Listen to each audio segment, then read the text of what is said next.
Hello everyone, আসসালামু আলাইকুম। আমরা হচ্ছে এর আগে লেকচার নাম্বার 5 কমপ্লিট করেছিলাম এন্ড আমরা এখন লেকচার নাম্বার 6 কমপ্লিট করব। তো লেকচার নাম্বার 6 এ যেটা আমাদের আছে লেকচার 6। এখন চলো আমরা লেকচার নাম্বার 6 টা একটু চিন্তা করব। এটা আমরা নরমালি বেসিক জিনিস দিয়ে কল্পনা করব যে দেখো আমাকে কি বলা হয়েছে। সবগুলা ভিন্ন জিনিস সবগুলা ভিন্ন জিনিসের অর্থাৎ n পেয়ার নির্ণয় করো। তার মানে এটা কি? মানে আমার কাছে 5টা জিনিস থেকে আমার 3টা, মনে করো আমার 5টা জিনিস আছে। মনে করো আমার এখানে 5টা সংখ্যা আছে। মনে করো আমার 5টা সংখ্যা আছে। কত? A, B, C, D আর হচ্ছে E। এই 5টা সংখ্যা আছে। এখন এই 5টা মানে হচ্ছে কি আমার n।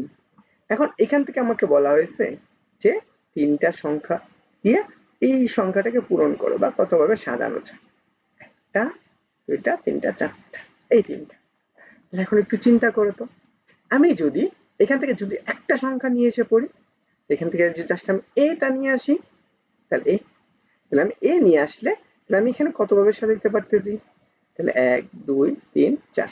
তাহলে আমি এইখানে আমরা পাবো কতভাবে? আর তাহলে এই যে টোটাল সংখ্যাটা আনলে তাহলে আমি এখানে টোটাল কতভাবে সাজাতে পারবো? 5 ভাবে না? 5 ভাবে। এখন এখান থেকে আমি এটাকে বাদ দিলাম। এখান থেকে আমি আরেকটা সংখ্যা নিয়ে আসতে পারি, সেটা হচ্ছে আমার b। তাহলে আমি b আনলে এখন এখানে কতভাবে সাজাইতে পারবো? এই বিটা নিয়ে আমরা 4 ভাবে সাজাইতে পারি। তারপরে যদি আমি এখন এখান থেকে তাহলে আমাদের বাকি আছে কয়টা? আমার বি নাম্বারটাও বাদ। তাহলে আসো আমাদের সি। তাহলে সি আনলে এখন আমরা এখানে কতভাবে সাজাতে পারি? 3 ভাবে সাজাইতে পারি, তাই না? তাহলে আমার এইখানে আমি 3 ভাবে সাজাতে পারি। তাহলে যেহেতু 3 ভাবে সাজাতে পারি তাহলে আমি এই সবগুলা সংখ্যা তাহলে আমি টোটাল কতভাবে সাজাতে পারবো? তাহলে আমি টোটাল সাজাইতে পারবো যে 5। দেখো এখানে আমি কি একটা আরেকটার উপর ডিপেন্ডেবল না? একটা উপর ডিপেন্ডেবল আমি গুণের যেটা বলছিলাম সেটাতে আমি কত 5 4 আর এটা হচ্ছে কত 3। আমি এইটুকু পাচ্ছি। তাহলে এটা আমি সাজানোর যে উপায়টা পাইলাম এতটুকু। আশা করি আমরা এই জিনিসটা বুঝতে পারছি। তাহলে আমি প্রথম যে গড়টা আছে দেখো, আমি এই প্রথম গড়টা আমি কতটুকু পাইছি? তাই প্রথম গড়টা আমি যদি n ধরে নিই, এইটুকু আমি যদি সবটুকুকে আমি কি এখন n কল্পনা করি, তাহলে প্রথম যে গড়টা আছে যে প্রথমটা আমার, সেখানে আমার কি করবে? প্রথম শূন্যস্থান পূরণের জন্য সেটা হচ্ছে আমাদের np1। তাহলে আমি প্রথম গড় একটা সংখ্যা দ্বারা পূরণ করতেছি, তাহলে সেটা হচ্ছে n সংখ্যার মধ্যে একটা। তাহলে আমি সেটা কি লিখতে পারি? n। বুঝতে পারছো? তাহলে আমি n বার পূরণ করতে পারতেছি। এখন যদি আমি দ্বিতীয় গড়টা দেখি, তাহলে এখন দেখো দ্বিতীয় গড়টা, তাহলে n p কত 2, np2। তাহলে np2টাকে আমি কেমনে লিখতে পারবো? এখানে কয়টা উৎপাদক পাবো? n ইন্টু n মাইনাস এর 1। আমি তৃতীয় গড় যদি চিন্তা করো, তৃতীয় গড় n p কত c। সেক্ষেত্রে আমরা কি কয়টা উৎপাদক পাবো? n into n minus 1, n minus এর কত 2। তাহলে আমি এইরকম পাচ্ছি। আবার যদি তুমি 4 নাম্বার ঘরটা চিন্তা করো, চতুর্থ, তাহলে আমি কত পাবো? n p4। তাহলে আমি কত পাবো? n into n minus 1, n minus 2, n minus n 3। তাহলে দেখো এই যে 4টা উৎপাদক। তাহলে আমি এক একটার জন্য আমি n 4 পর্যন্ত আমি প্রত্যেকটা গড়ই পূরণ করতে পারতেছি। তাহলে আমি এখানে 3টা গড়ের জন্য আমি এখানে কত 5, দেখো কয়টা সংখ্যা ছিল? 5টা। তাহলে আমি 5। তো এখান থেকে আমি যদি চিন্তা করো, তাহলে আমি এইখানে কত পাবো? তাই না? এখানে আমি কত পাবো? তাহলে আমি এই যে দ্বিতীয় দুইটা যদি ঘর np2, তাহলে আমি তৃতীয় নাম্বার ঘর, তাহলে আমি n ইন্টু 5 দেখো, তাহলে আমি n ইন্টু কত 4। তাহলে আমি দ্বিতীয় নাম্বার ঘর 1 আর 2, এই যে দুইটা ঘর পূরণ করতেছি। আবার যদি আমি এখন 3 নাম্বার ঘরটা পূরণ করো, তাহলে দেখো আমি কয়টা? এটা যদি আমি এখন চিন্তা করো 5টা না 5, এখানে কত 5 মাইনাস 4 ইন্টু কত 5 মাইনাস 3। তাহলে এত উপায় আমি কি করতে পারতেছি? এইগুলাকে বিন্যাস করতে পারতেছি বা সাজাইতে পারতেছি। এখন দেখো তো আমি এখানে কয়টা সিলেক্ট করছিলাম? কয়টার মাঝখানে? 5টার মাঝখানে 3টা। আমি এখানে যদি চিন্তা করি, তাহলে আমি এইটাকে যখন লিখবো তখন আমি এটা কি লিখতে পারবো? যে আমার হচ্ছে পি n এর মান কত 5, এটা আমি লিখতে পারি। তাই এটা কেমনে লিখবো? তাহলে এইটা লেখা যাচ্ছে, দেখো তো এটাকে আমি লিখতে পারতেছি না, যে এটাকে আমি লিখতে পারতেছি কত 5 3 আর সরি 5 4 আর হচ্ছে কত 3, 5 4 আর হচ্ছে 3। তো এখন আমি যদি এটাকে একটু সুন্দর করে সাজিয়ে লিখতে চাই, তাহলে ধরো আমি এখানে কি দিলাম 2 আর এখানে একটা 1 দিলাম, কারণ আমি একটা ফ্যাক্টোরিয়াল মান আনবো। তাহলে নিচেও একটু চিন্তা করি, নিচে একটু আমি গুণ করে দিই। আমি নিচে একটু চিন্তা করতেছি 2 ইন্টু কত 1, তাই না? খুব সুন্দর একটা মান। আমি এই উপরেরটাকে আমি একটা ফ্যাক্টোরিয়াল লেখা যায় না? বলতো কি ফ্যাক্টোরিয়াল লেখা যায়? উপরেরটাকে আমি 5 ফ্যাক্টোরিয়াল লিখতে পারি। তাহলে আমি নিচেরটাকে কি লিখতে পারবো? আমি নিচেরটাকে লিখতে পারবো না, যে 2 ফ্যাক্টোরিয়াল। নিচের থেকে আমি 2 ফ্যাক্টোরিয়াল লিখতে পারি। এইটা আমি খুব সুন্দর করে সাজিয়ে লিখতে পারি, তাই না? আশা করি এটা তো আমি লেখা যায়, লিখতে পারি। তাহলে দেখো, আমি এটাকে যদি আরেকটু সুন্দর করে সাজিয়ে লিখি, তাহলে আমি দেখো 5 ডিভাইডেড বাই এই 5 ফ্যাক্টোরিয়াল, নিচে কত আছে? এখানে আমি এইটা তো এখন আমার আর, তাই না? এটা তো আর না। তাহলে আমি এখানে কি লিখতে পারি, যে 5 মাইনাস 3, তাহলে ফ্যাক্টোরিয়াল লেখা যায়? অবশ্যই লেখা যায়। তাহলে দেখো 5 মানেটা কি? আমি এখানে কি বলছি, এটা হচ্ছে n সংখ্যক জিনিস থেকে, n সংখ্যক ভিন্ন ভিন্ন জিনিস থেকে, মানে এক একটা আলাদা আলাদা থেকে। এই আলাদা থেকে আমি nটা হচ্ছে 5। আমি এখানে যদি সুন্দর করে সাজিয়ে লিখি, তাহলে আমি এখানে এটা বলতে পারতেছি না যে আমার np, এখন আমি nটাকে কোনটাকে ধরলাম, আমি এটাকে এভাবে লিখতে পারতেছি। দেখো এটাকে আমি লিখতে পারতেছি যে এটা যেহেতু আমার n, তাহলে আমি n আর আরটা হচ্ছে আমার কত 3, তাহলে আমি এখানে একটু চিন্তা করো তো, এখন n এর জায়গায় কত আছে 5, তাহলে আমি এটা কি লিখতে পারি না n ফ্যাক্টোরিয়াল, n ফ্যাক্টোরিয়াল, এবং এখানে কি আছে 3 আছে।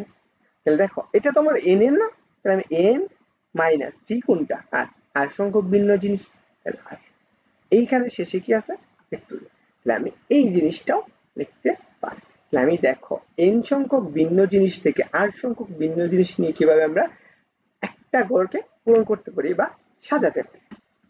আশা করি আমার এই জিনিসটা সবার ক্লিয়ার হয়েছে। আমি এইটা তো আমি n কত পর্যন্ত নিয়েছিলাম, 4 পর্যন্ত। আমি যদি এটাকে r পর্যন্ত সাজাইতাম, কত সময় পর্যন্ত, r পর্যন্ত, তাহলে আমি r পর্যন্ত সাজালে আমি উৎপাদক কতগুলো পেতাম, r সংখ্যক উৎপাদক পাইতাম। আচ্ছা আমরা এটা একটু দেখি। আমার যদি এরকম হয়, তাহলে আমি এখানে কি করছিলাম দেখো, কতগুলো স্থান পূরণ করছি, চতুর্থ স্থান। আমি যদি এখন আর সংখ্যক স্থান পূরণ করতাম, তাহলে উৎপাদকটা কতটুকু পাইতাম, এখানে আর সংখ্যক স্থান পূরণ করলে, আর সংখ্যক স্থান পূরণ করলে, তাহলে দেখো আর সংখ্যক স্থান পূরণ করার ক্ষেত্রে তাহলে আমি কি পাবো, n into n minus 1, n minus 2, n minus 3, dot dot dot dot কত পর্যন্ত যাব, আমি এইখানে সংখ্যাটা পাবো কত, তাই আমি এইখানে যখন পূরণ করব, তাহলে আমি চলবে কত পর্যন্ত, আর সংখ্যক আমি পদ পাবো। আশা করি এই জিনিসটা আমরা বুঝতে পারছি, তাই না? আর সংখ্যক, তাহলে এখন এইটুকুকে আমি কি লিখতে পারি, তাহলে আমি এটাকে আমি লিখতে পারি না যে আমি কত এন পি, আমি এটা লেখা যায়, তাই এটাকে আমি লিখতে পারি n into n minus 1, n minus 2 এবং n মাইনাস কত 3, dot dot dot dot dot কত আর। এখন এটাকে যদি আমি n এর মাধ্যমে আমি প্রকাশ করতে চাই, তাহলে আমি এটাকে এভাবে লেখা যায়। তাহলে দেখো যেহেতু প্রত্যেকটা আমি কি হচ্ছে মাইনাস হচ্ছে কত সংখ্যক, আর সংখ্যক, তাহলে আমি যদি একটু চিন্তা করো যে আমি প্রথম যে গড়টা আছে দেখো np1, তাই না? np1 দেখো আমি n, তাহলে কি পাইছি, জাস্ট n পাইছি। n2 তাহলে দ্বিতীয়টা, তাহলে n মাইনাস, আমি এখানে কয়টা ছিল, একটা দুইটা ছিল, তাই না? তখন আমি কি করছি, n মাইনাস 1 করছিলাম। তাহলে এখন আমার যদি এইখানে কত হয়, আমার এইখানে যদি আমি আর দিয়ে দিতাম, আর দিতাম, তাহলে কত হতো, n মাইনাস আর মাইনাস 1, তাহলে এটাই তো আসতো, তাই না? আমি এইখানেও তো সেম জিনিসটা n, তাহলে আমি এখানে কি লিখতে পারি, এটাকে n into n minus 1, n minus 2, n minus 3, dot dot dot dot n minus R minus 1, আমি এইভাবে লেখা যায়। যেহেতু আমি আর সংখ্যক নিতেছি, আমি n সংখ্যক ভিন্ন জিনিস থেকে আমি আর সংখ্যক জিনিস উৎপাদক বের করতেছি, তাহলে তাহলে আমরা এখানে কি লিখতে পারতেছি, n into n minus 1, n minus 1, n minus 2 এবং n মাইনাস 3। যদি এখন আমি একটু মাইনাসটাকে উল্লেখ করে দেই, তাহলে আমি এখানে কি লিখতে পারবো, হচ্ছে n হচ্ছে আমাদের কত মাইনাসের আর প্লাসের কত 1। আশা করি আমরা এইটুকু বুঝতে পারছি। আমি এন সংযোগ উৎপাদক থেকে আমি কতটুকু পাবো, এই অংশটুকু পাইতেছি। তাহলে আমি কি এটাকে আমি লিখতে পারতেছি এন পি। আশা করি এই জিনিসটা আমরা ক্লিয়ারলি বুঝতে পারছি।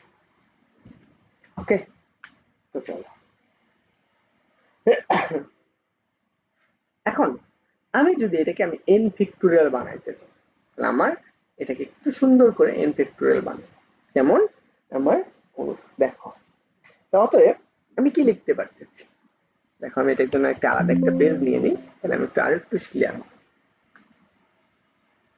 দেখো আমরা কি পাইলাম, আমরা এন পি আর এটা সমান কত পাইছি, N into N minus one N মাইনাসের two dot dot dot N মাইনাসের আর প্লাসের ওয়ান, এতটুকু পাইছি, তাই না? এই মানটুকু আমরা পাই। তাহলে আমি কি পাইতেছি, এতটুকু মান পাইছি, এতটুকু উৎপাদক পাচ্ছি।